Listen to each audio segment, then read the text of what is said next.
them.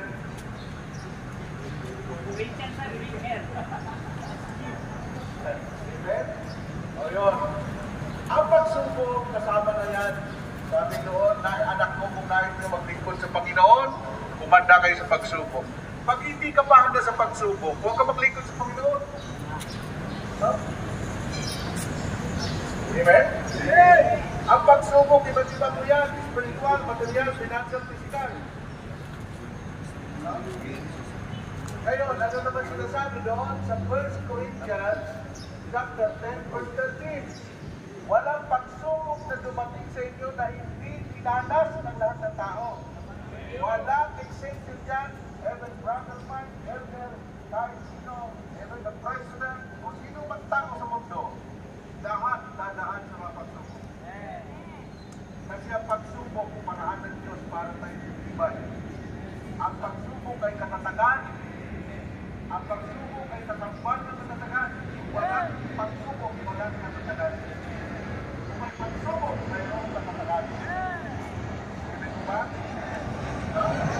So ngayon, ang kailangan sa doon, ano bang pinatanong nito sa atin? No? Ang pinatanong nito sa atin yung tungkulin. Tanggapin ninyo ang ano bang pinatanong niya sa inyo. Ha? Alam nyo, yung mga asarit na yan, kaya binuo yung asarit dahil naawa kami ni Brother Joe. Kasi yung mga coordinator sa matiguang matanda na ilang coordinator, may limit na po noon, nagsiiyakan ng mga coordinator sa El Saday, Luzon, Visayas, Mindanao. Paano kami? Nag-alay kami ng buhay sa El Saday as a coordinator. Ngayon, sa huli ng aming buhay, hindi na kami makapaglilingkod. Tanong nila yun. Sabi ko, Brother Joe, magtatag tayo ng isang grupo na doon natin ilagay ang mga senior. Pati mga grupo ni Senior Aguila. Naka 40 years na ako dito. Ewan ka tayo maglulupuhan. Papunta ka pa lang, ako. At saka ako, ayaw ng tao na pula-pulahin ako. Alam ko yung tao na pumula eh. Yung totoo ay totoo. No? Paglingkod kayo sa Diyos, laging sinasabi, dinideklar ako kahit saan akong PCC, huwag kayo magpalakas sa akin, doon kayo sa Diyos magpalakas. Kaya hindi sa akin yung Bulong Brigade. Hindi rin pwede sa akin, pwede yung Lagayan. Pwede sa akin, Lakupering. Wala pa. Anak ng kalabaw, no? Okay, no? Kaya nga, ako pag may binigyan ako ng tungkulin, trusting ako doon, yung gagawin ko lang si Brother Ivan na parang prank. Ano yun? Ha? Pag sinabi ko, gawin ninyo ang dapat nyo gawin. Pag hindi ko ginawa, ayan, nakulang pa tayo. Amen? Oh, ngayon, Martian, kasi may hawak kami ngayon dito eh. May iba ang aming mga tungkulin.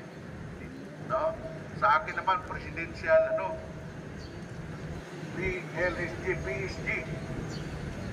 Matindi yun, ha? Okay. Ngayon, ulitin ko, wala pang pagsubok dumating sa inyo na hindi dinanas na ng tao. Ngunit tapat ng Diyos. Hindi niya kayo tulad na kayo subukin na hindi sa inyo makakaya. Bagkus, pagdating ng pagsubok, bibigyan niya kayo ng lakas upang mapapagpumayan ang lahat ng Diyos. Amen! Kailangan mayroon kayo yung Bible. Kaya mas maganda yung maraming alam na sa ulan sa Bible. Kasi pagdating ng pagsubok, yan ang gagamitin mo kay Lord. Lord, hindi ba sinabi ninyo? Sa ganitong verse sa Bible? O sasabihin yun, oo nga, sinabi ko yan. O anong sinabi ng Panginoon? Sa Aklat ng Bilang, chapter 23, verse 19, ang Diyos ay hindi sinungaling tulad ng tao. Ang kanyang ginagawa ay kanyang ang kanyang sinabi ay kanyang ginagawa, ang pangako niya ay kanyang tinutupad.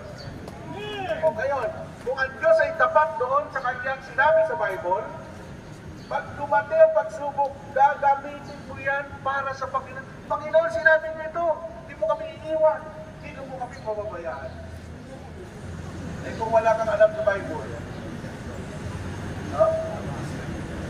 Ako lahat ng mga napakinggan ko noon kay Kibuloy, kay Brother Man, kay Morris Cirulo, kay Vinnie Heps, no? May guro pa kami nung una, galing si Norman, galing sa tawag dito, ang pinakasikat sa American University. Harvard. Harvard University, si Norman. Oo. Doon na. Kita alis na, nagbigay ng Biblia. Yun ang unang trader namin. Siya nagsabi sa amin ng una, huwag niyong pahalagahan ang inyong sarili. Sinabi ng Panginoon, no? So ngayon,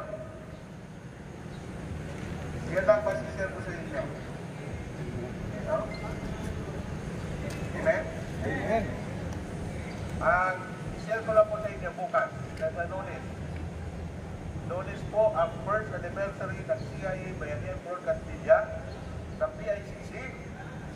Ang magsasalita mo doon si Chief PNP Acorda at si Ivy Marcos at saka si Speaker